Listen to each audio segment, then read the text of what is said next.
Let's create a custom particle type. More in-depth topics for Minecraft modding available in the 121 modding courses linked below, covering writable and tameable entities, custom entity armor, and even custom entity inventories, among many more awesome topics. Alright, we found us back in Tell once more, and in this tutorial we'll be creating a custom particle type. So last time we have seen how to spawn particles in a, well, very simple fashion via the server level right here. Now we're going to have a custom particle type, and we'll also spawn them via the client. So that's basically a secondary way to spawn them. But first of all, a custom particle type that's going to happen in Kaupenjoe tutorial mode. We're going to make a new package called particle, and inside of there we'll need two new Java classes. The first is the mod particles class, and the second one is our custom particle, which is going to be the Alexandrite particles. There we go. Now the idea here is that we're going to basically have, or we're going to use the normal Alexandrite texture. So let's actually go down to the textures over here. We're going to use this texture over here as a particle.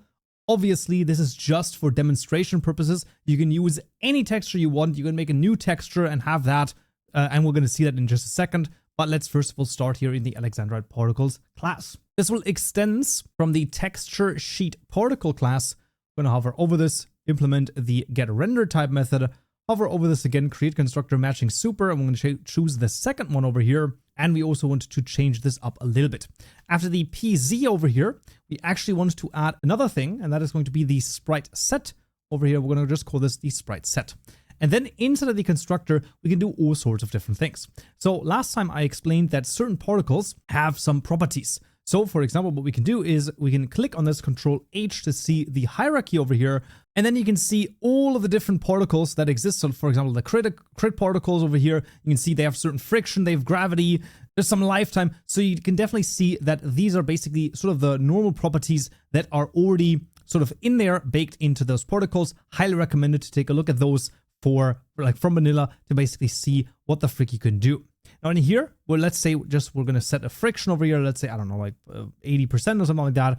We can also then say the lifetime of this is, let's say, 40 ticks. So then the particle will only decay after 2 seconds. And then one thing we definitely need to do is this dot set sprite from age, where we're going to pass in the sprite set over here. And there we go. Lastly, we can also set the color over here. So rcol would be the percentage of red color. Then we have gcol, which would be the green color. And then finally, what would it be? Of course, bcol for the blue color. And here, of course, you can change this up and then also change the color of the particle. In the getRenderType method, we can do a particle render type that particle sheet translucent. This is exactly right.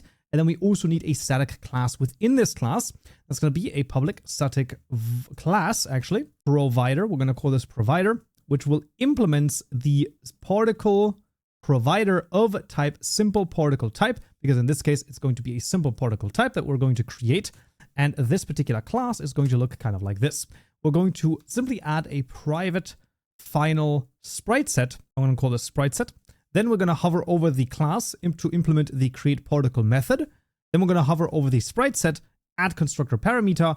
And with that, we basically have almost everything we need. Now in the create particle, we can now actually create the class that, well, we're in. So this is going to return a new Alexandrite particles, passing in the p level, passing in px, py, pz, and then we're going to make this dot sprite set, passing that one in, and then px speed, py speed, and pz speed. Make sure to choose the correct ones. It's very easy to make a typo over here and put in x twice or something like that. So do just check that it's xyz over here, xyz over here, and the sprite set in between. And with that, the class is actually done, crazily enough, and we can register this. So to register it in the mod particles, very straightforward. We have a, what is it? Of course, a public static final deferred register of type particle type.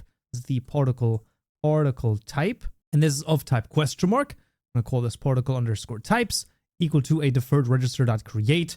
And here we have forge registries.particle types, tutorial mod.modID. As per usual, of course, all of the code is as always available to you down below in the description, so you can double check it from there as well. Now, when you have a deferred register, there's also a register method with an iEvent bus. And we're going to call the register method over here, passing in that event bus. And this register method, of course, has to then be called inside of our tutorial mod constructor over here, mod particles .register, passing in that event bus over here. And to register the particle, very straightforward as well. Public static final registry object of type simple particle type. And it's going to be the Alexandrite underscore particles equal to particle types .register. The name here, very important, Alexandrite underscore particles. Make sure that this is, written correctly, and because we're going to need this in a second. And then a supplier of a simple particle type, and we're just going to put in a true here for the limiter. So the true over here, you can also just put in a false, I guess. But the true here basically refers to depending on your options. So if you have your options, particles are minimal and things like that, then they will still show up. I believe that that's how that works. But that is basically everything we need in this case. And now we also need to make sure that the actual provider is registered as well. Now to do that, we're going to go into the tutorial mod class all the way down to our client mod events over here, because this is a class for the mod event bus under the client. And here we're going to make a public static void, and we're going to call this the register particle provider over here. Why not? The parameter is going to be the register particle providers event. We're going to call this event, and as per usual with these event methods, a @subscribe event above it. Very, very important that we have this, otherwise it's not going to work. With that though, we have this what we need. So instead of the method, we can say event.register sprite set. First parameter is the mod particles.alexandrite particles.get. Second parameter is alexandrite particles.provider : new. No errors should be present, and now everything is registered. However, the one thing you might ask is, well, wait a second. How does my particle look like? I mean, we called it Alexandrite, but it doesn't point to any texture. Exactly. And that's what we're going to do right now. In assets tutorial mode, or whatever your mod ID is, in that folder, we're going to make a new directory called, and this is extremely important, particles. Particles with an S at the end. Extremely important to note the spelling over here. It is so important. In your assets tutorial mode, particles, that's what that particular folder is called. There, we want to make a new file that's going to be called alexandrite underscore particles. So I'm just going to copy this name so that I'm making sure that this is written correctly. In the particles folder, new file, alexandrite underscore particles.json. And the contents are super simple. It's just a JSON file with a textures list over here that points to tutorial mode alexandrite. Now this particular texture points to the following thing: assets, tutorial mode, textures, here a new directory called particle. Notice that in the textures folder, it is called particle, and in the tutorial mode folder, it's called particles. Super important that the spelling here is correct. Double, triple check it. If it does not work, then it has to be something with the spelling. That's basically almost always the case. Anyway, in the textures particle folder, I'm just going to copy over the Alexandrite PNG, which in this case is literally just going to be the normal Alexandrite, as you can see. So it's the same as the item texture, but of course, once again, you can make this whatever texture you want. You could, in theory, also make this multiple textures, as you can see, because this is a list, right? So that is the idea. For any more interesting things, I highly recommend you go down to the external libraries and you search for the client extra over here under assets, Minecraft. First of all, you have the particles over here, which is going to be, well, all of the particle JSON files, as well as under textures particle, you have all of the different particles over here that you may or may not know. So that's the idea. And there we freaking go. So that is always a great idea. Checking out vanilla, basically one of the best ideas that there is. And let's spawn this in two different places. The first one is just going to be in the chisel as well. So we're just going to, duplicate the happy villager over here. And instead of the happy villager particle type, we're going to say mod particles.alexandrite particles.get. And let's say I'm going to spawn this at 1. And let's just, spawn a couple more and maybe not go as crazy of the speed. And then we go. So that's going to be Alexandrite particles spawned when we use the chisel item. But we also wanted to spawn them, well, with not a server level, but just normally. I'm going to do that in the magic block. So in our magic block, we have the use without item method over here. And here, very straightforward, we're going to say p-level.addParticle, mod particles.alexandrite particles.get. We then have the position. So this is p-pause, not p-player, but p-pause.getX plus 0.5. There we go. p-pause.getY plus 1. And then p-pause.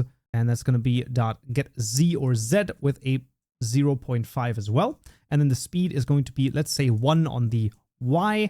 And there you go. You can see that the add particle method is a little bit different from the send particles, where the send particles, of course, we also have x, y, and z coordinates that we pass in. But here we also add the count and offsets and then speed, versus where here, this spawns one of those particles with this particular speed. So that's a little bit different, but the position stays the same, and we still need to do a 0.5 and a 0.5 on both the X and the Y, because just the position itself would be the bottom right corner of the block. And that's of course not where we want this to spawn. We want this to spawn right in the middle of the block. But with this, we actually have everything that we're going to need. So let's jump into the game and see if it works. Alright, fans, I'm back in Minecraft, and let's see, first of all, with the chisel, if I right click this, you can see there's a bunch of Alexandrite particles that are spawning, and after about 2 seconds, they decay, because that is exactly what we defined in the lifetime. And the same thing happens over here. I can right click this, and we get some of the particles. Now, once again, how cool is this, right? This is nothing too crazy in terms of,